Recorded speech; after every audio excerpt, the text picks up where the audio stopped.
But why do you want to do it? How do you think it will improve your painting? Is it just because the scene you imagined has changed? Or is there some other reason? He paused, looked deeply into her dark brown eyes, then said, Perhaps it reflects a change of emotion.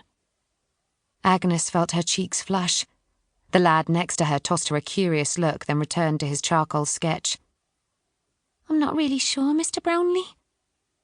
It's just that it doesn't feel right with the green. And... Yes, he said, leaning in, until she could smell the sharp scent of his aftershave cutting through the turpentine miasma.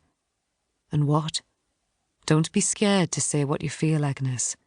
There is no right and wrong here. She swallowed hard.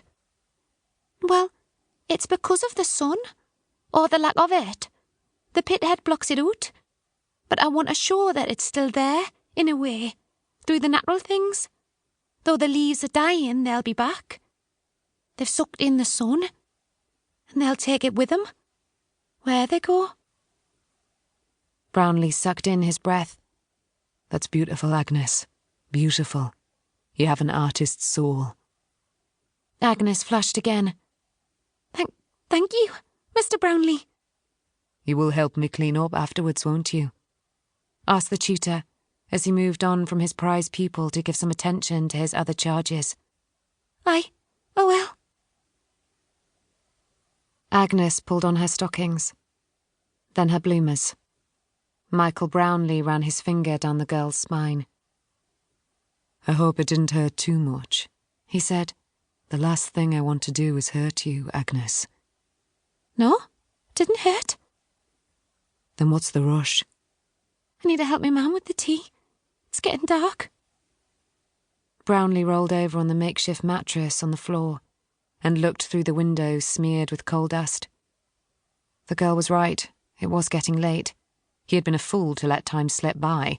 The hall caretaker would be here soon to lock up. He sat up and pulled on trousers and vest, while the girl thrust her arms and head into her pinafore and started rebraiding her hair into 2 pigtails. She looked so young with clothes on. Despite having the body of a woman, Agnes Robson was barely more than a child. A pang of guilt struck him. He hoisted his braces over each shoulder, then quickly pulled the sack cover over the painting he was working on. It was a nude of Agnes, sitting with her knees pulled up to her chest and her long black hair cascading over her naked white body. It was a very tasteful painting, he thought, with no breasts or genitalia on show. He was glad of that. He did not want to disrespect the girl.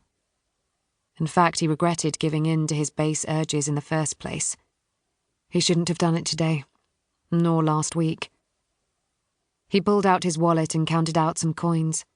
It was twice as much as he normally gave her for posing. He knew she would use some of it to pay off the woman at the laundry, to keep her quiet about coming to art classes, so it would be money well spent. Thank you, Mr. Brownlee. His hand closed over hers. Then he lifted her small white fist to his mouth and kissed her knuckles. No. Thank you, Agnes. Thank you. Agnes hurried up Station Road, trying to beat the last rays of sun as they slipped over the edge of the world. At the building site where they were constructing the new Methodist chapel, she stopped to let a horse and cart pass, then readied herself to run the last few hundred yards to her house at the end of 11th Row. Is that you, Agnes?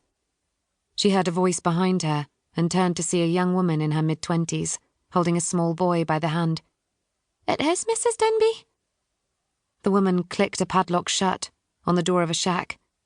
The corrugated iron structure was the temporary home of Trinity Methodist Chapel, which hosted Sunday school classes and church services for the more religious-minded miners. The Methodists were just one group trying to save the souls of the men who descended into the black bowels of the earth, and they had to share the mission field with Anglicans, Roman Catholics, and Salvationists. The art classes were held in a Church of England hall. Will we be seeing you at Sunday school tomorrow, Agnes? Agnes lowered her eyes, not wanting to meet the probing gaze of the minister's wife.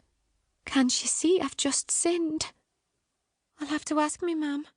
She might need...